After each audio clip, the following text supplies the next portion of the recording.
But people have heard you, so Yeah. So look what's back, guys. This is the DNA that we built last year. Steve's here. Steve's the owner, same owner who bought it off me. I think it was September last year, October last year. So he's had it for a year. Couple of bits and pieces. The rear brake needs something. Listen to that noise. Oh, terrible, whatever that is. It hasn't weathered great. I can't remember if I sprayed these. It doesn't look like my spray job. It hasn't weathered great, but it's also not terrible. They would need painting for me, for my peace of mind. But everything else, the kind of fuel flow, because we had a lot of issues with fuel pumps on this and carbs. We had a split air intake last year, which we changed immediately. This one's rock solid, Steve says. And yeah, so at the moment we're just looking at the rear brake, because it's well, listen, when a rear brake's making this noise, then it's time to pop it off and check what's going on. So we'll pop that off, and we'll have a little look over here. We've done this part, as in this part, the handlebars. I've kind of changed my mind. I want to make sure I've got a silver in there, ideally that silver. So I'm going to have a look for that. But let's focus on Steve's bike while it's here, and I'll keep you guys updated as to what we're doing. But for now, let's pop off the rear caliper. Sometimes on these bikes, you can't get these off without the wheel coming off. I'm hoping this goes back just far enough to get it off, because taking the wheel off is a right faff. The disc is burning hot. It's locked solid. I don't know what's happened. Maybe it might be that the pads have gone so low that the pistons have almost popped out. It could be something like that, or they just need a good old clean. So let's see if we can get this off and out without moving the wheel. Yeah, Steve don't like the camera. So guys, we need brake pads all round, and yeah, so Steve's going to order some. Come back next weekend, brake pads all round. We'll resolve the rear brake light issue, but the front brake sets the light off. Even in the past, Steve, if I've ever had that issue on a moped, and I'm using the rear brake more than the front, I just tap the front anyway to put the light on. So, I mean, this is not life skills, this is bad practice, but we're trickling the bike along until we get the parts. And the other thing, if Steve was keeping this long term, you'd get a racing variator for 60-70 quid, either a Polini or a Naruku, any of the others, and it would feel a bit livelier, some slightly lighter rollers. But we'll have a good look in there next week. For now, let's put the front brake back on, because that's all Steve's got. I don't want him touching the rear brake on the way home. He does live 10 minutes away, so we're not sending him to his death. Hopefully. Could you imagine if the next video was... R.I.P. We have to take a couple of minutes to remember Steve, who Rabjab sent home with only one brake. So Steve's gone. Always nice seeing Steve. I love chatting with him. Just an ultimate nice guy. These aren't looking too bad with this black, but I do consider this to be very much an undercoat. I think I'm going to try the same silver, or a gunmetal silver or something. So I might go and get some tomorrow. So this is just an undercoat. It might need some high build primer or something, but I'm not good with that stuff. You see these slight imperfections. Maybe just a primer, but then do you need to sand it down? I don't know how that works. Maybe I'll pick up a primer and some silver and try and get it smoother tomorrow. I mean, it's not terrible. You'd have to go really close to see any of the old pitting, but it is there, and a primer might take that away fully, which is good.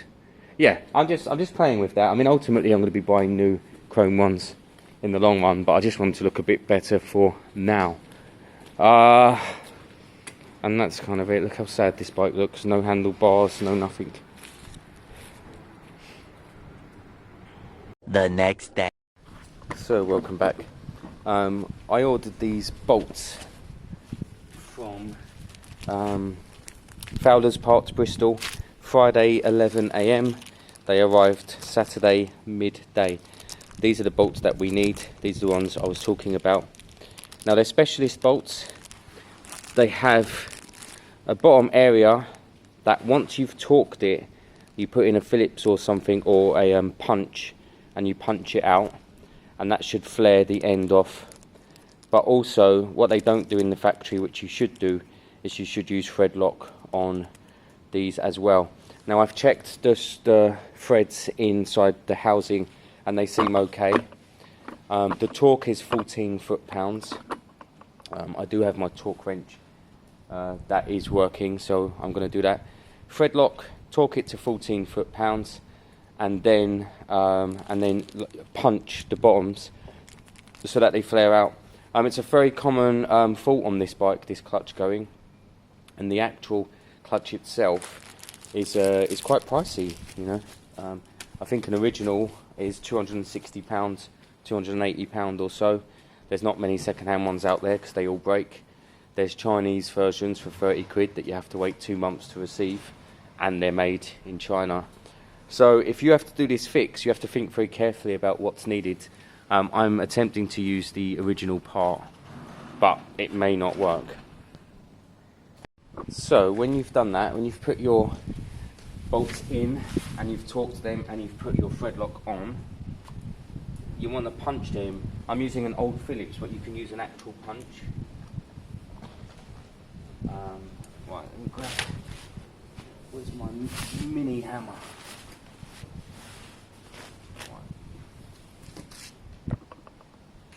Right, I've got my mini hammer because we don't want to put too much pressure on.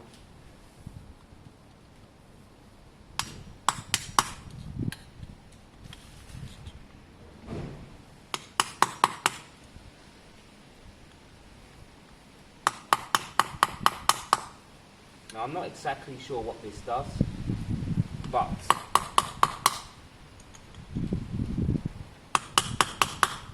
I think it flares them out. I think that's kind of what it does, it flares them out.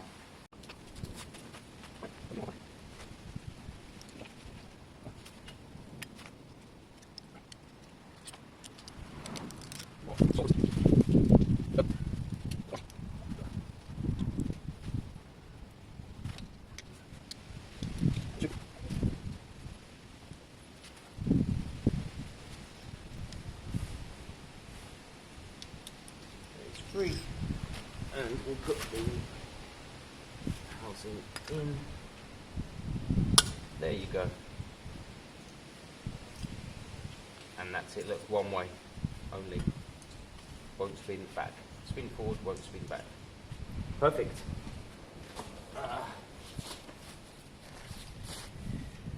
Now I think we need to put this on first before we slide the pin, because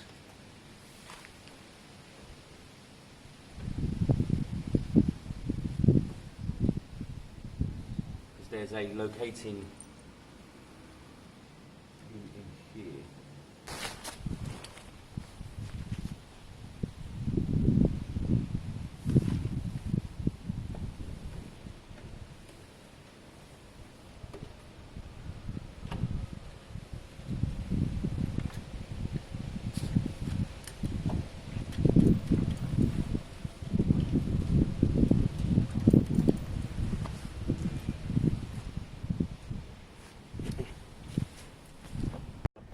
So the rest of this you've seen. I'm going to put in the securing nut using a torque gun. It does the odd person does say you shouldn't use the torque gun on this nut in the middle here. Rubbish, torque it on, torque it off, and then test your setting with your torque wrench. The Heinz manual will tell you, I haven't looked that one up yet, but I'm going to do it in a minute. Basically, I'm not going to show you me just nipping this up now, because I'm literally going to be putting that bolt on, putting it back together, putting the side casing on, probably putting the foot pegs on, because I do expect this to work, hopefully. I'm going to use some gasket sealer because I didn't buy a new gasket. That's silly of me, but the sealer will do it. That's you know, that's fine. Gasket sealer can be used on its own at times, guys. But if you put it on, so I'll put it on the bare metal on this side after cleaning it. The whole gasket is on the other side. It will seal nicely. But as good practice, you should always change gaskets. So, yeah. And then in a minute, we should be kind of back together. I've bought its original battery, which charged to about 75%, if I remember rightly. It may or may not start up on that. And then we should see if it starts. If not, I'll go and get the car and we'll hook it up to the car again. But in my head, the fix is there. The fix is done in my head on this one. I don't see why it wouldn't be. So, yep, camera off. I'm going to put on a bit of music and I'm going to hammer away here, and then I'm going to show you trying to start it up, and hopefully we've got a long-term fix there. So I've popped the spark plugs. This one was running a bit lean. You can see it's a bit white, look. So this one's been running quite hot, but I don't think the carbs were as clean as they could. I think when I did his carbs before I did mine, you know, 8 or 9 months ago, I forgot about the pilot jet, or I missed it, I think. I was going back through some videos recently. I'm sure I noticed that I missed it. So obviously I've thoroughly cleaned them out now.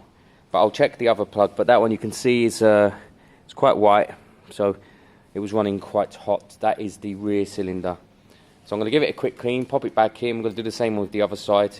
And then we'll do our first fire up and we'll see, out of curiosity, what we're looking like. So I've cleaned it already, but the front one was a bit rich. Rear was a bit lean. Front was a bit rich. That could be carb tuning. That is something we might need to look at. We might need to go to the baselines again and retune them. Could be a balancing issue, or it's just that one of the pilot jets wasn't running too well. I'm going to pop this back in and we're going to try our first startup on its own battery. Okay, let's have a good look at this thing before we mess with firing up. Let's have a look at the condition. I mean, I'm not saying it's shocking, but it's just been a bit left a bit long without much care, and we know that because we know that Sultan ran out of fuel and then just left it for a good 8 months. Actually, I noticed that this has a reserve switch up here. No reason why that switch wouldn't be working. I switched it back to on yesterday, so probably should have used that. I think it was on reserve to start with, but in general it needs a lot of cleaning, polishing and kind of neatening up. I remember Sultan being quite keen last time. I remember saying, look, these forks need polishing properly, and he said no, and he liked the stickers which looked tacky. I just remember him wanting to get on it, and that's kind of okay, really, if you just want to get on it.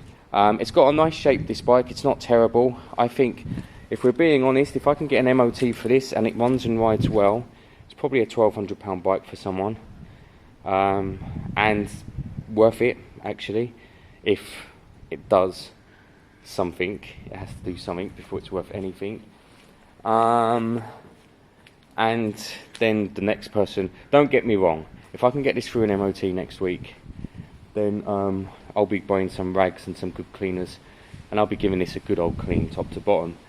But I'm not going to be doing the actual polishing. I'm not going to be messing too much.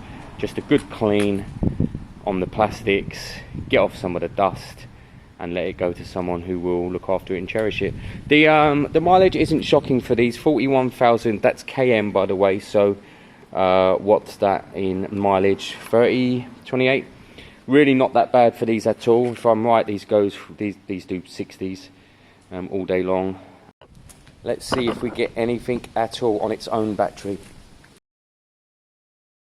Let's go choke on. I think this down was choke on.